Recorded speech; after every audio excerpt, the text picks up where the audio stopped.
राज्यातील गुन्हेगारी वाढल्याची चर्चा असताना तुळजापूर शहरात एक धक्कादायक घटना घडली आहे। धाराशिव जिल्ह्याच्या तुळजापूर शहरातील पोलीस कॉन्ट्रॅक्टमध्ये एक धक्कादायक घटना उघडकीस आली आहे। इथे एका 15 वर्षीय मुलीनं आपल्या आयुष्याचा भयावह शेवट केला आहे। संबंधित मुलीचा परिसरातील काही जणांकडून छळ सुरू होता।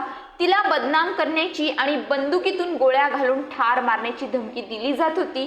या त्रासाला कंटाळून पीडित मुलीनं थेट राहत्या घरात आत्महत्या केली आहे।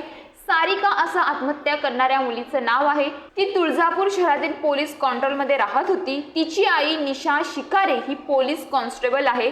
सारिका हिने तुळजापूर शहरातील पोलीस कॉन्ट्रोल एसटी कॉलनीमध्ये 31 मेला आणि 1 जूनच्या मध्यरात्री 4 वाजण्याच्या सुमारास राहत्या घरात ओढणीच्या साह्याने गळफास घेऊन आत्महत्या केली।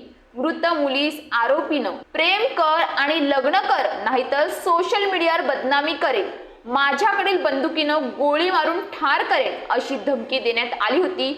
आरोपीच्या त्रासाला कंटाळून 15 वर्षीय सारिकानं टोकाचं पाऊल उचललं। या प्रकरणी आई निशा यांनी 10 जूनला तुळजापूर पोलीस स्टेशनमध्ये फिर्याद दाखल केली होती।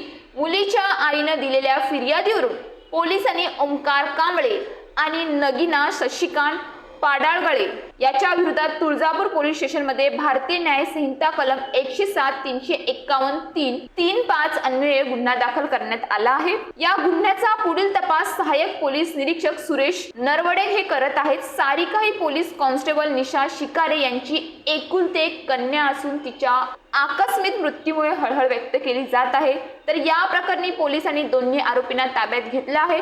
आरोपींना न्यायालयात उभे केले असता दोघांना आज 13 जून पर्यंत पोलीस कोठडी सुनावण्यात आली आहे। आरोपी ओमकार कांबळे याच्यावर यापूर्वीही तुळजापूर पोलीस स्टेशनमध्ये आर्मी ऍक्ट नुसार गुन्हा दाखल आहे। तसेच सोशल मीडियावर बंदूक घेऊन दहशत निर्माण करण्याचा प्रयत्न करणारा व्हिडिओ देखील सध्या तुफान व्हायरल होत आहे।